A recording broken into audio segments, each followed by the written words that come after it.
Baba is telling us to pay attention to the treasures of time and thought. And Baba's direction is make every moment and every thought, or the thought in every moment, elevated and pure. Now the thing is, do you ever plan to have not pure and not elevated thoughts? So nobody plans on that. Yes, so everybody, especially when we are Brahmins, we always have the intention to create pure and elevated thoughts in every moment. But you see that one dharana is connected to all other dharanas. Yes, and Baba says that you have to be firm, that even if you have to renounce something, even if you have to do tapasya, even if you have to be humble, you will choose pure and elevated thoughts. And that is the key, because you see that we think that I will have pure and elevated thoughts, and the whole world, the scenes of the drama, and the souls around me will ensure that I do that. And they will behave exactly as I want them to behave. And they will not cause any obstacle in me carrying out this intention of having pure and elevated thoughts. But that's not how it will work. The moment you decide that I will have pure and elevated thoughts, that very moment, somebody will talk somebody will talk unnecessarily or rudely or whatever, and then you start thinking, why is this person behaving like this? I've not done anything to to have this kind of a behavior. But that's not pure and elevated thought. So you have to have the power to tolerate. You have to have the power of, you have to have humility. You have to have, and it doesn't come just by thinking that I want to be humble. You have to have tapasya. So if you are not doing that tapasya which burns body consciousness, and the tapasya which makes your ego take a back seat and your gunas take the front seat, if you have not done that tapasya, if you have not done that renunciation of vices, then you cannot have pure and elevated thoughts in every moment. And you see, if you technically see what is a pure and elevated thought, a pure and elevated thought is a thought of seva. So I don't think anything else qualifies as pure and elevated thought, because you see there is negative thinking, there is wasteful thinking, there is ordinary thinking, there is positive thinking, and then there is elevated thinking.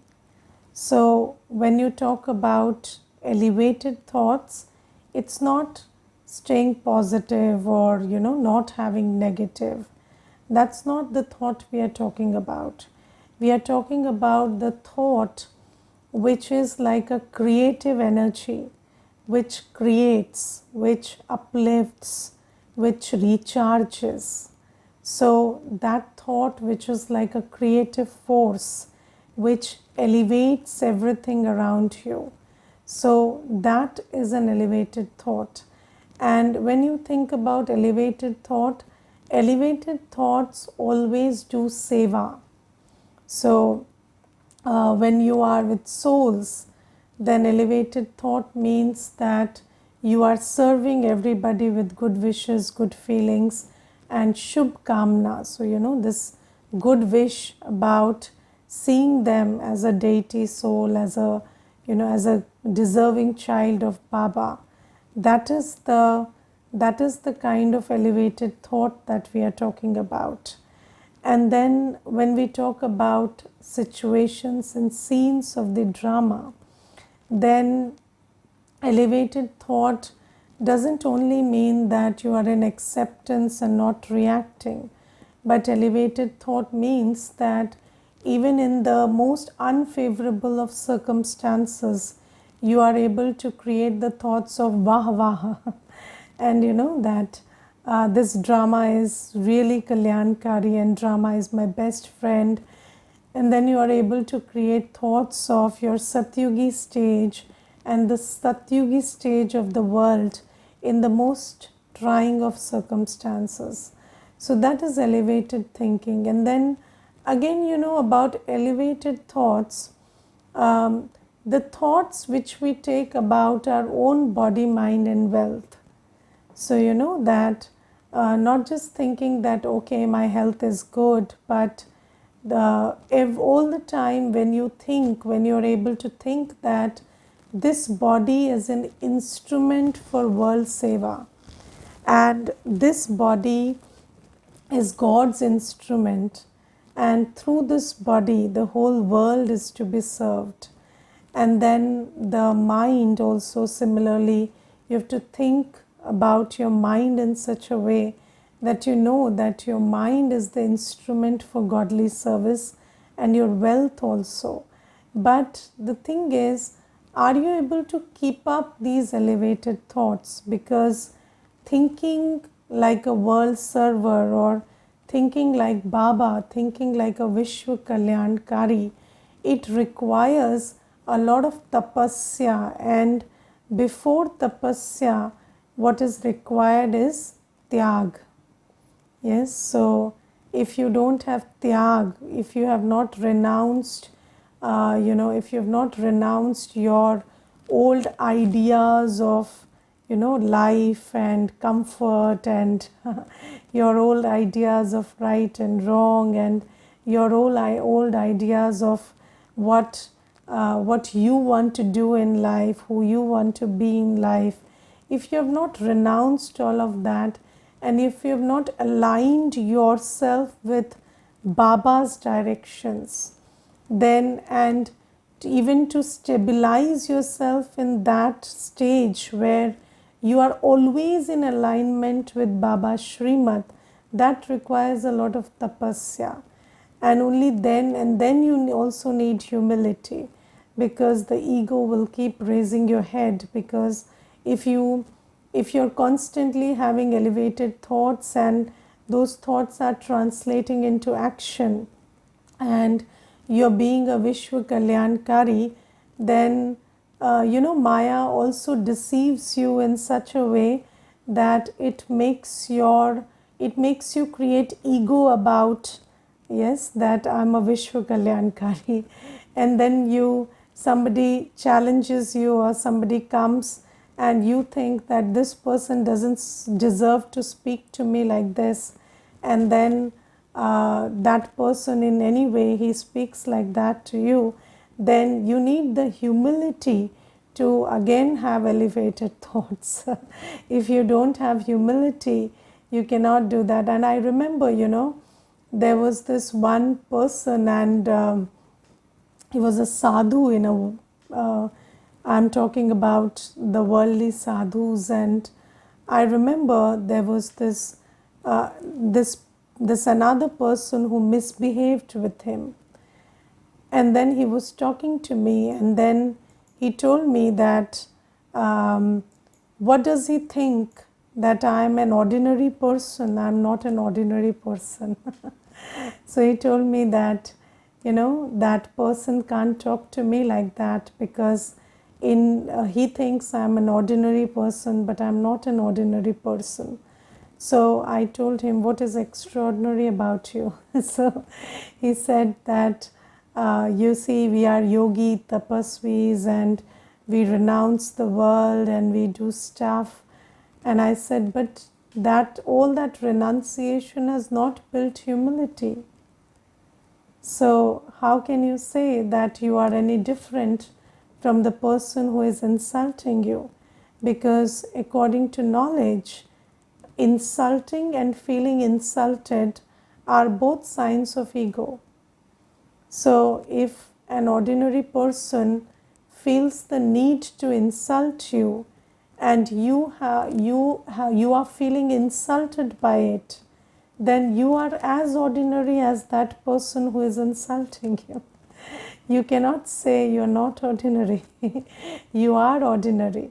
So because that was a relationship in which I could tell so much, so I could share so much. So then that person told me, so don't you feel insulted?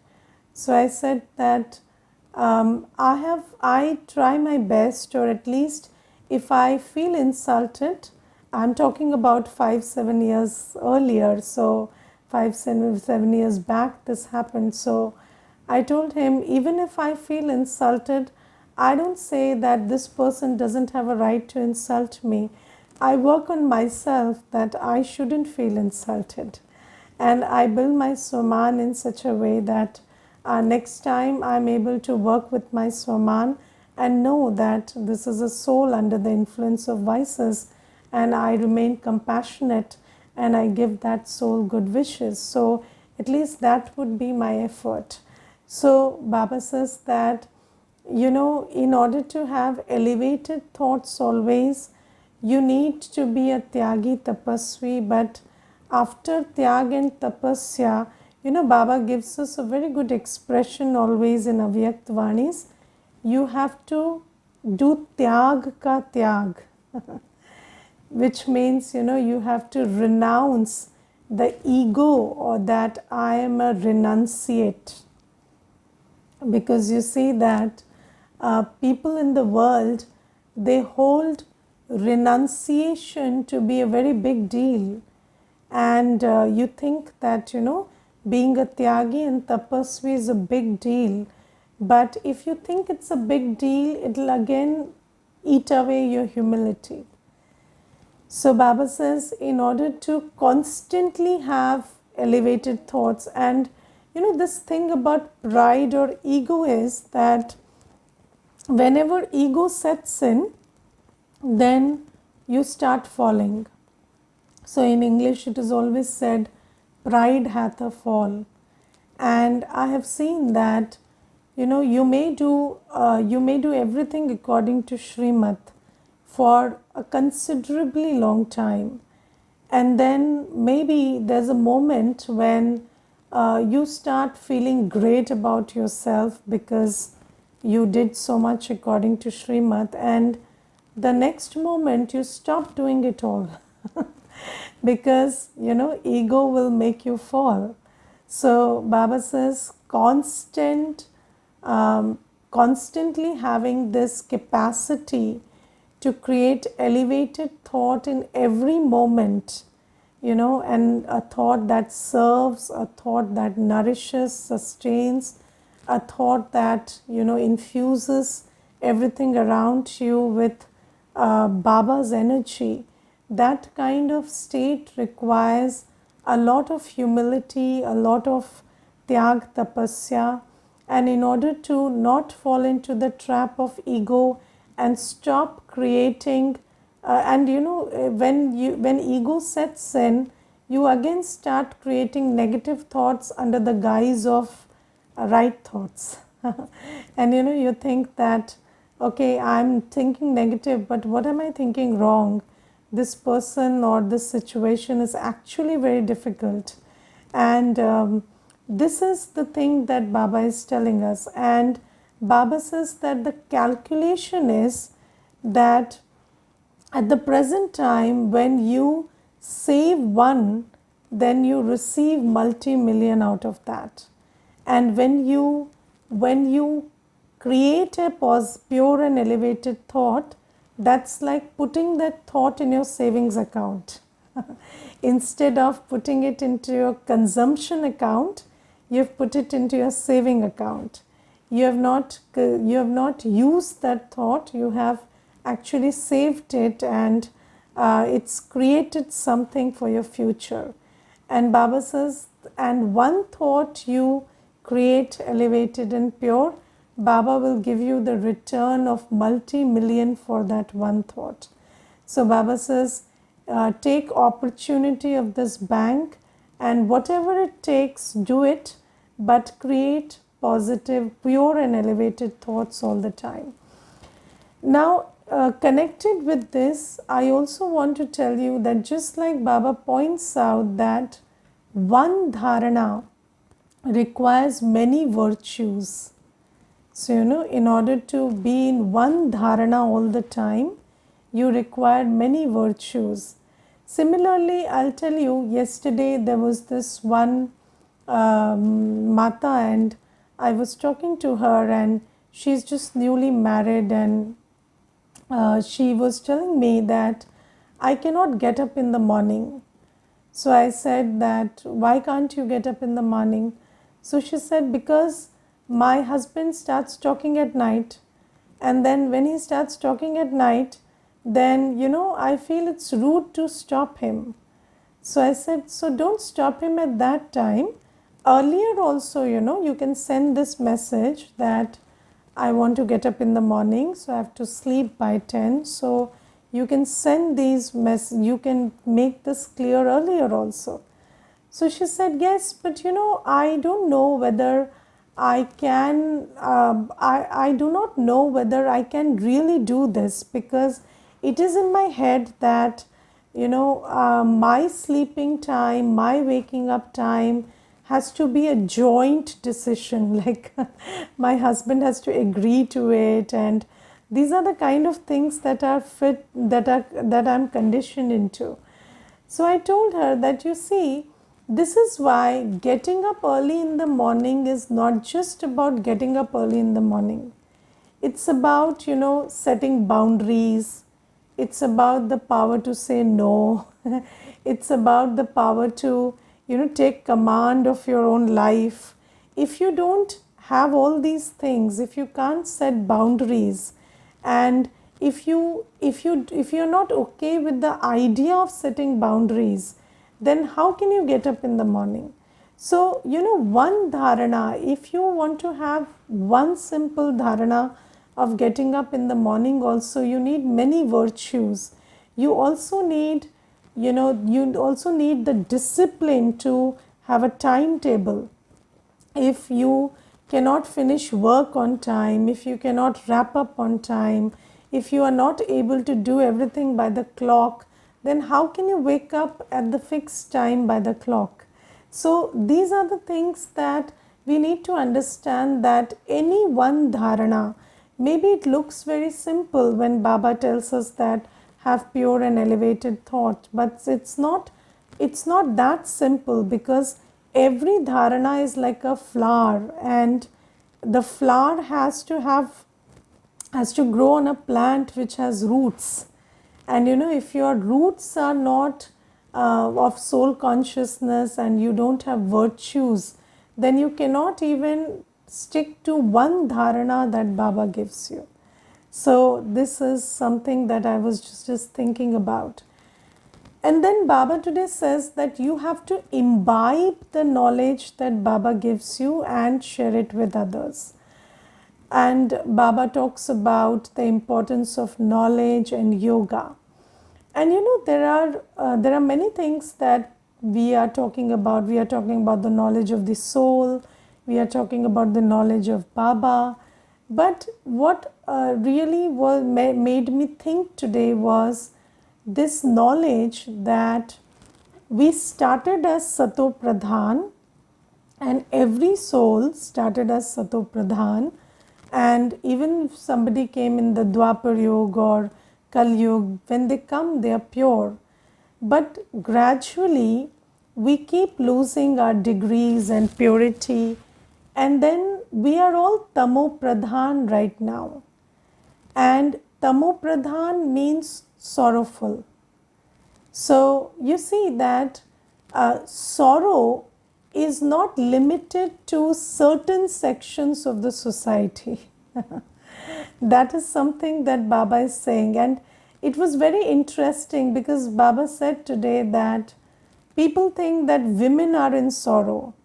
and you have a women and child development ministry, and then you have women commissions, and you have everything done for women. But it's not just women who are in sorrow, everybody is in sorrow. And this is something that we don't understand.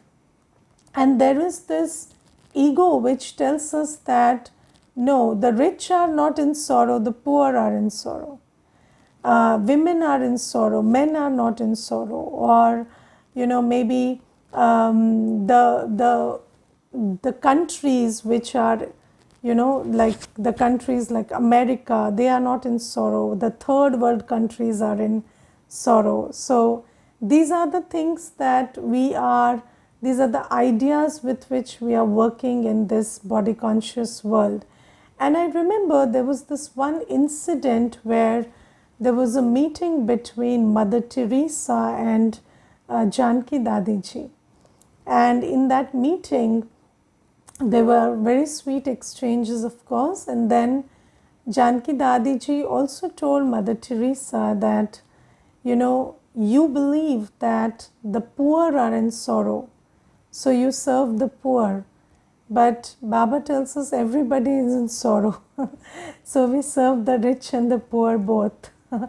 So this is something that we need to understand, that everybody is in sorrow. And I remember personally 2 incidents I'll tell you.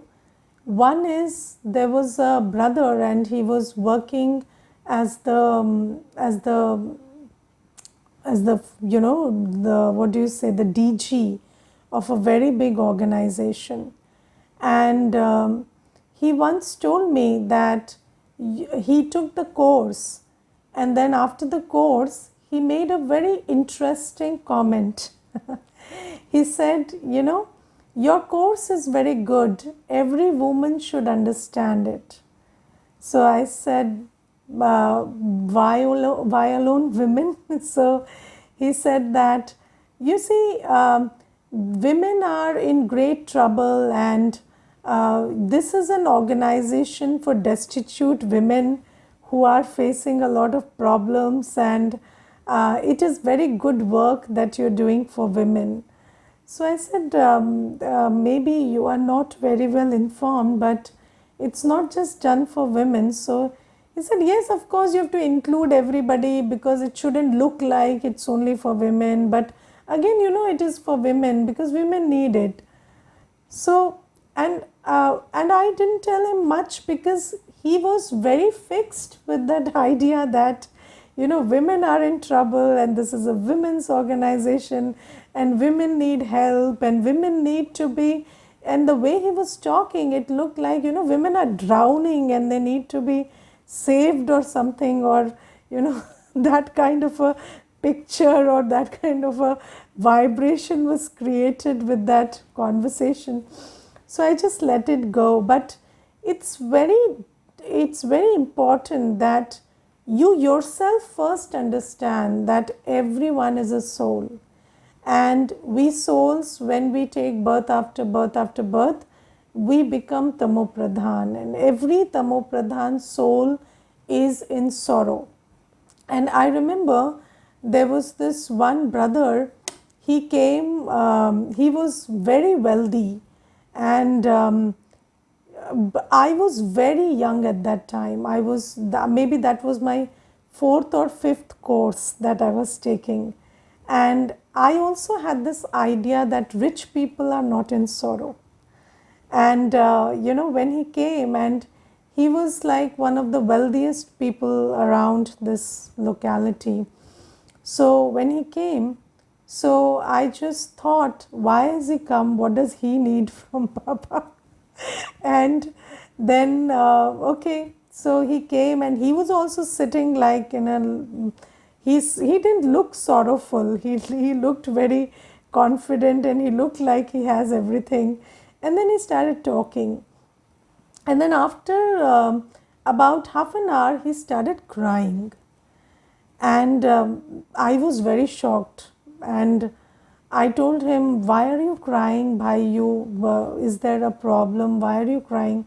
So then he said, Sister, I have not slept well for around the last 6 months. If I tell you, I have not slept at all, and I cannot sleep at night, and I have these I feel fear. I Whenever I close my eyes, I feel like, I cannot afford to do that because I am in great fear. And then I was so appalled. I had no idea that this person who was sitting before me, and the way I knew him earlier, I did not think he could ever cry, but he cried. And then, I just took one moment and I remembered Baba, because I did not have that kind of dharana at that time. And I remembered Baba and I told him, okay, bhai, so you do the course and I will give you whatever we know, and I think that will heal you. And then he started doing the course and he was healed by Baba. And at that time, I felt that, we also need to, as BKs, we also need to have this dharana, or this imbibing of the knowledge that Baba gives us. Baba tells us that everybody is tamopradhan and everybody is in sorrow. But we are so body conscious, we don't really imbibe it. And slowly, gradually, with these incidents, I started understanding that, human bias is like that, but that's not the truth. And when you understand that everybody is tamopradhan, then you understand that sometimes people are not even aware that they have the seeds of sorrow in them. So just look at a person who is a slave of his vices. So a slave of lust, attachment, ego. How many times in a day would that person suffer because of their own attachment and ego and lust and greed and, anger? But do they realize that?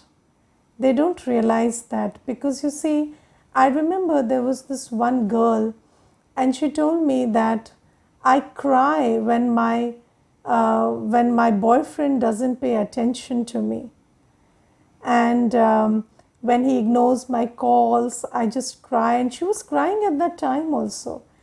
And then I asked her, in one day, how many times, how many hours can you calculate where he gives you attention and you are happy because of that? And how many hours are you crying because he's not giving you attention? So she said, it's very difficult to calculate. I said, do that. Pay attention and do that. So she did that. And then after 3 days, she told me, I'm almost sad because of him for 16 hours a day. And the rest of the time, I'm sleeping. so I told him, why do you even have a boyfriend then? You should leave him, because he is not giving you any happiness. And again, that was also a wrong statement, because again, happiness is what you choose. But in the beginning, you have to make somebody understand that, you whatever you think is giving you happiness is actually giving you sorrow. Just think about how many times people who are slaves of lust, anger, ego, attachment, greed, their vices are being fulfilled and you feel happy, and how many times you're suffering because of those vices. So those same vices which create this illusion that you are a happy person, because who is a happy person these days? A happy person is defined by a person whose craving for lust, anger, ego, attachment, greed are fulfilled. So yes, so this is what people consider to be a happy person, because whenever you want, when the person you're attached to is responding to whenever whatever kind of ego or whatever form of body consciousness you want to express people are taking it, and your desire for lust is being quenched. So all that is considered a sign of happiness. But if you look at it, people are suffering miserably because you are a slave at the end of the day. And how many moments of happiness can a slave have? So a slave can only have the happiness that the Malik allows. And when the vices are the master, then whenever they are allowing you to be happy, you are temporarily happy. Otherwise, you are always crying and whining and being miserable and being uncomfortable inside. So Baba says that everybody is in a state of sorrow. And then because we are in the bondage of our own sanskars, and it is our own sanskars that are making us miserable. And then second thing is, we are also in the bondage of drama. And according to the drama, there is no soul right now who is not prone to scenes of destruction, who is not prone to insult, who is not prone to, loss of physical body or loss of attainments and achievements. And when you are body conscious, that is a reason for sorrow. Yes, so everybody is in sorrow because however much anybody would think, nobody can. So when there is a war, the rich and the poor, they die alike. It's not like the rich are saved and the poor die. No, it doesn't happen like that. If when there is a disease, in COVID, you came to know that the disease doesn't spare anybody.